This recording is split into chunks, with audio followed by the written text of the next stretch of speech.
50 লক্ষ টাকা জরিমানা করবেন আজকে। টাইম দিবেন, টাইমও দিবেন, জরিমানাও করবেন, আবার যদি না সরে আবার জরিমানা করবেন। পলিটিক্যাল লোক আপনি দেখার দরকার নেই, আমার কথা শুনবেন এখানে। এই জিয়া এই অবস্থা কেন? না না, এই যে এটা নিচে থাকা ঠিক।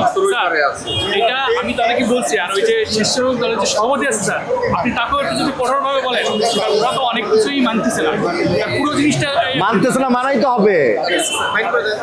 ফাইন করেন, লক্ষ লক্ষ টাকা ফাইন করেন, আর হলো ফোর সাইডে উঠে দেন। গরু কিনতে আইছো? এটা তো হইলো না, এটা তো আমি সব জায়গায় সুন্দর ব্যবস্থাপনা, এখানে এসে তো দেখলাম এটা বলেছি না, এখানে থাকবে না। এটা ওই সাইড মেট্রোর নিচে থাকার কথা না, রাস্তা মেন রাস্তায়। এখানে গরু দেখেন কতগুলো আছে, সব ফাইন করেন, সব ফাইন করেন। এই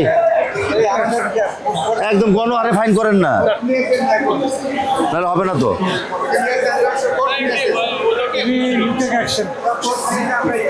এটা এটা এটা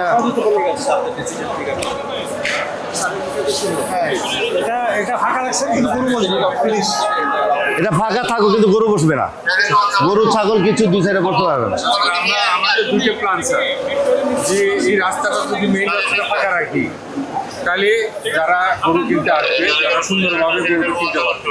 আর স্যার ডাইভার্সন দিতেছে এই কারণে, উত্তরার লোক, মিরপুরের লোক, বিরুলিয়ার লোক, তারা যেন স্পিডে যাইতে পারে, আটকে না থাকে। আপনি এখান থেকে শুরু করবেন, মেট্রো রেলের যত জায়গা আছে প্রত্যেকটা গরু ফাইন, ফাইনের পরিমাণ থাকবে বিশাল বিশাল বড় বড়। এবার আপনি আপনারটা করবেন। দুইটা জিনিস হয়, এটা সরাইতে হবে, না হলে জরিমানা কে পার গরুর প্রতি কত জরিমানা করবেন?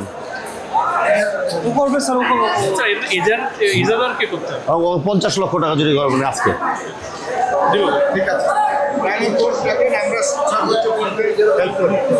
আপনারা গিয়ে যদি না সরায় আধা ঘন্টার মধ্যে জরিমানা করে দেন, তারপর আবার টাইম দিবেন, টাইমও দিবেন, জরিমানাও করবেন, আবার যদি না সরে আবার জরিমানা করবেন। Just do it, continue.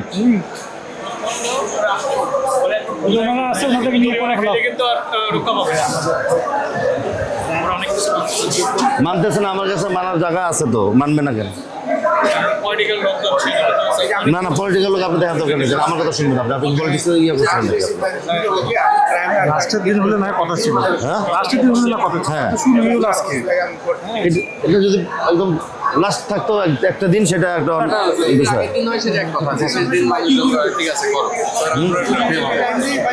এই মাইক আছে না আমাদের, এদিকে ঘুরে না মাইকিং করো।